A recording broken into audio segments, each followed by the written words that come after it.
Hello, Angel03 here. Today I'm reading more of the story. I'm going to start from where I left off yesterday, and hopefully it won't be as bad as it was. Yeah, and please subscribe and like and share if you can, and favourite.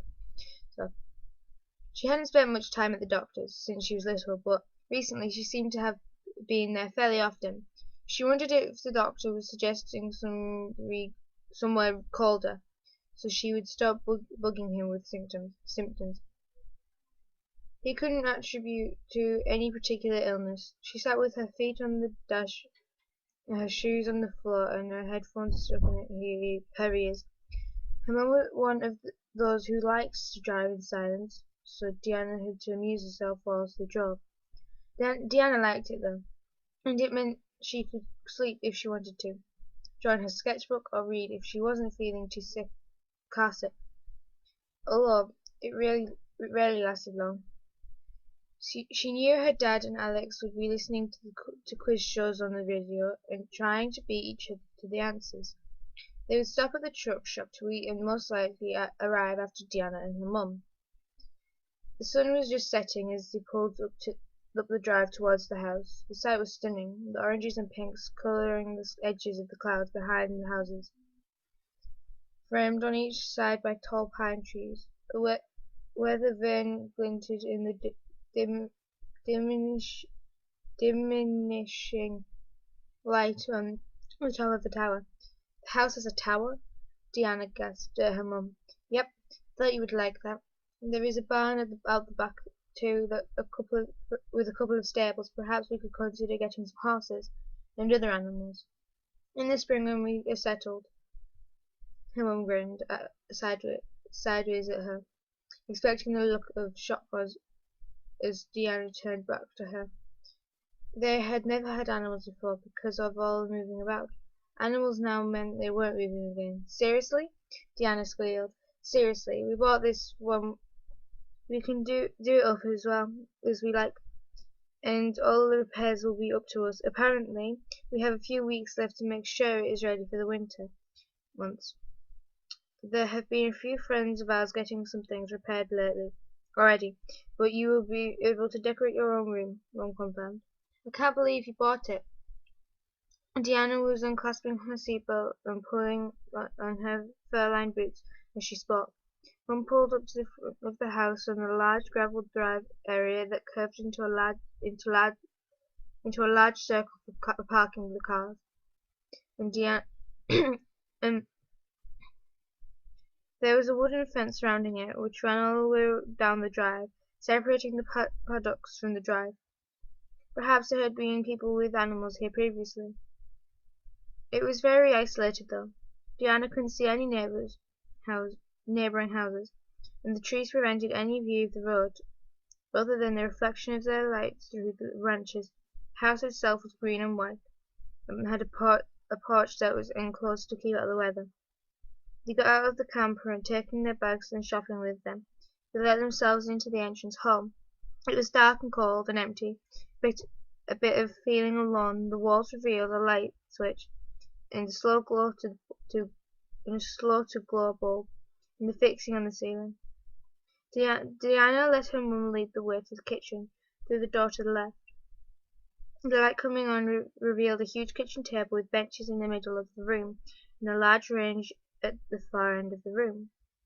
There was also a fire in a huge fireplace on the wall to the right of the door. Wooden cabinets lined the rest of the wall space with a huge sink in front of the window facing the long drive.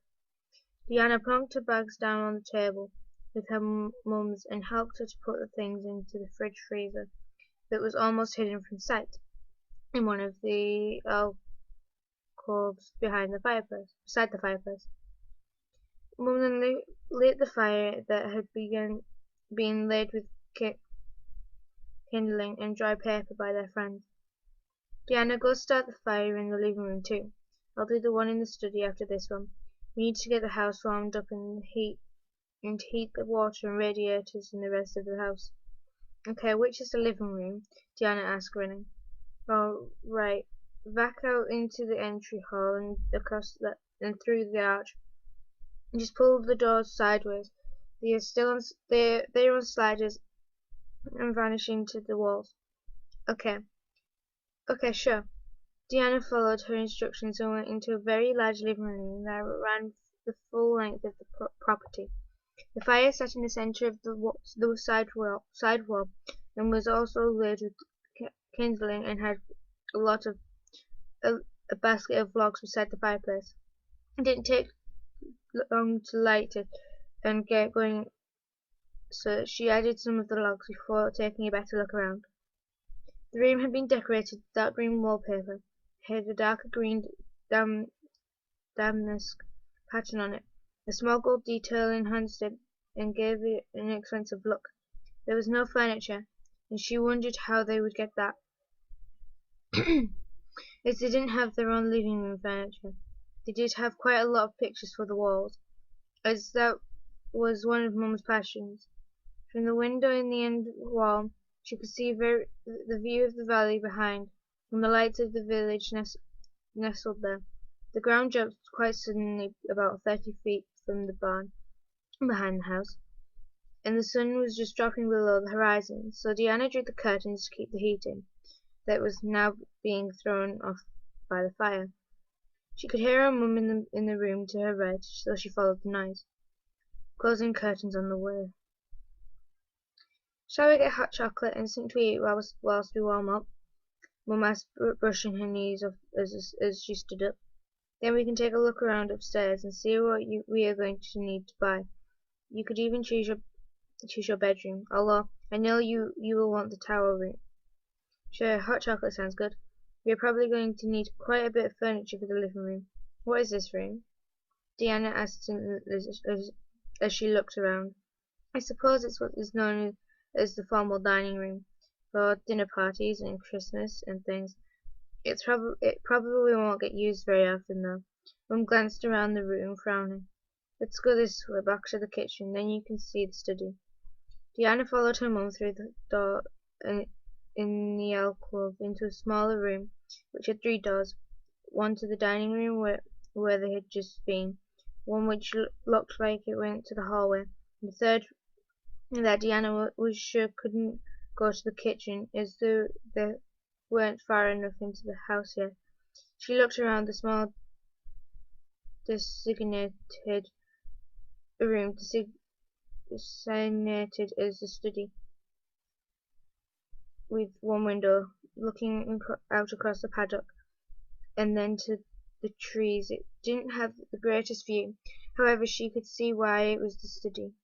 With enough space for a desk and a computer and shelves around the walls, it would have a cosy feel.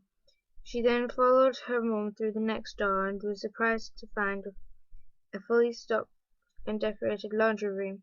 It must have been split from the study, as it was of equal size and had a matching window. However, this room was bright yellow and white, with washing machines and dryer, ironing board and drying rack. Mum was obviously very proud of this room, as we had never had a laundry room before, and it would mean the piles of washing that normally dotted the kitchen floors on a weekend would be a thing of the past.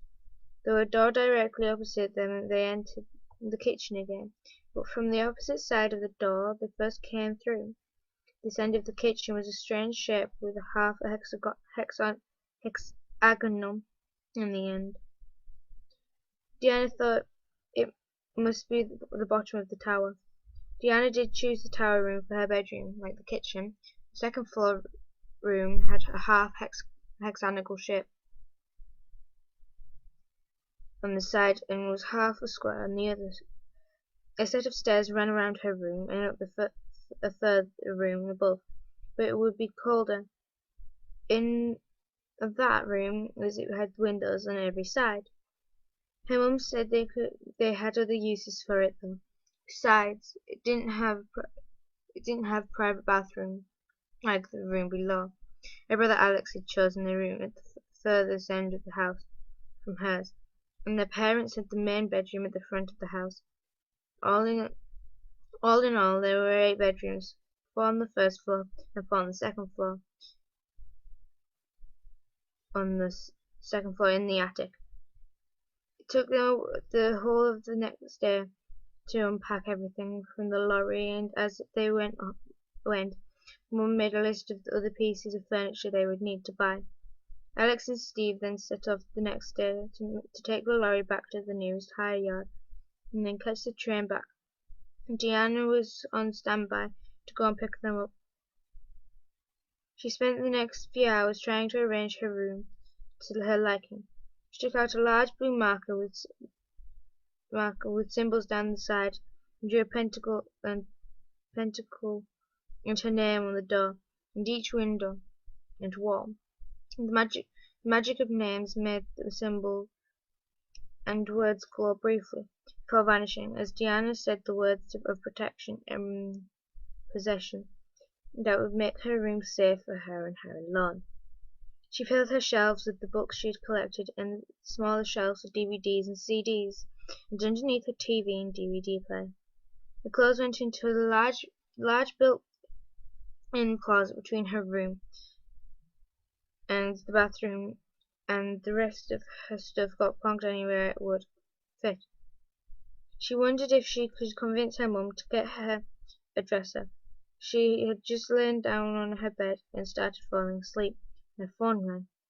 Dad and Alex were just getting on the train. They would be at the station in 3 hours. She had time for a nap and a shower before she had to go get them.